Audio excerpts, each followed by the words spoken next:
how do we prevent anything like that from happening again?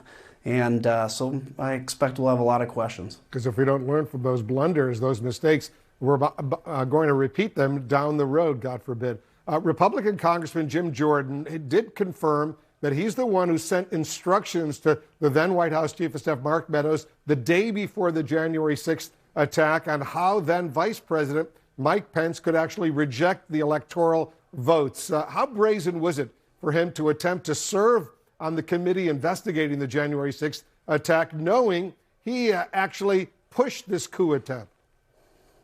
Yeah, it's extremely brazen. And, you know, by the way, there's a few people that had ideas sent to Mark Meadows. I'm sure over time there will be more and more information that we'll put out about that. And everybody had their theory. And by the way, none of the theories were things like, hey, Mark, let's actually count the votes and go with the winner. It was some way to finagle the Constitution or use a different article or send it back to the states or tell the state legislators to disregard their own people's will.